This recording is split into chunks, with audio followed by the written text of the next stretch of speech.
welcome to God's 5 Minutes with Pastor Ed Wilson. Reach him at gods5minutes@gmail.com. Now, here's Ed Wilson with God's 5 Minutes. Hello, friends. David wrote in the first 2 verses of the 7th Psalm, "O Lord my God, in thee do I put my trust. Save me from all them that persecute me, and deliver me, lest he tear my soul like a lion, rending it in pieces, while there's none to deliver." This psalm is one of several he wrote during the years when merciless Saul was venting his full fury against his son of Jesse, hunting him through the desolate wilderness in the southern part of Judah. Of course, this devilish work was not pursued without there being causes provided to an otherwise bewildered nation who were watching this grotesque miscarriage of justice. There were evil men who knew the kind of stories Saul wanted to hear about David, and they garishly labeled him an enemy of the throne, a treasonous outlaw stirring up a rebel band. David's trouble was not merely being a fugitive. His name was slandered from one end of his homeland to the other. No wonder he felt persecuted.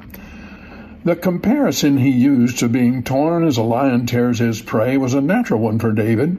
He had spent his days tending his father's flock, killed a lion himself, had doubtless seen the work of the cruel lion claws on helpless prey. Lions are social predators and often work together.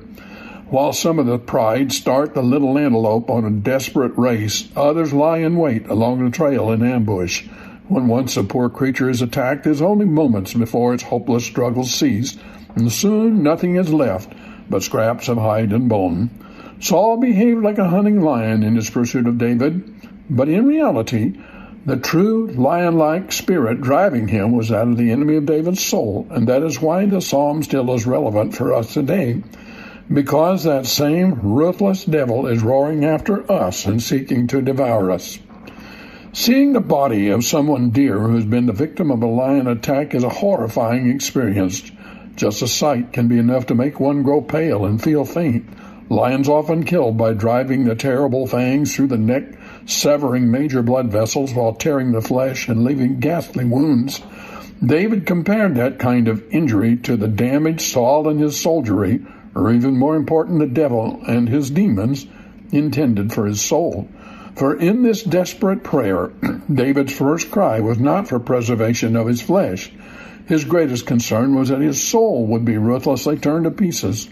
Flesh, David's flesh, your flesh, my flesh, it's destined to perish regardless. It is natural for us to want to live as long as we can, but sooner or later we each must pay our debt to human mortality. Our souls, by contrast, are eternal.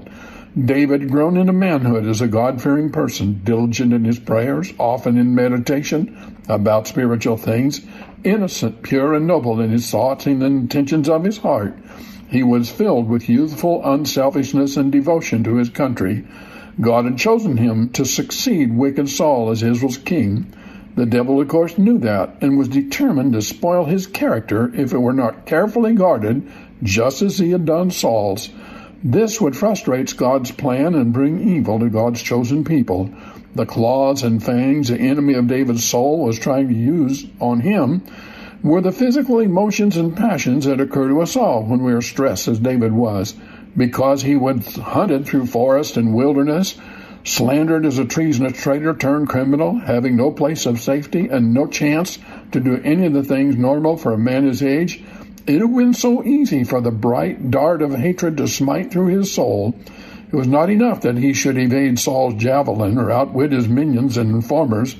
When he was cold, hungry, weary from the seemingly endless persecution, he must not allow himself to wish ill on evil Saul, allow resentment to burn in him, think bitterly on the unfairness of his circumstance, and lose faith in calling. To do any of this would tear his soul. God help us not to do so. Have you talked to him today? You have been listening to God's 5 Minutes with Pastor Ed Wilson. Reach him by email at godsfiveminutes@gmail.com. Tune in next time to hear more encouraging thoughts from God's Word on God's 5 Minutes with Pastor Ed Wilson.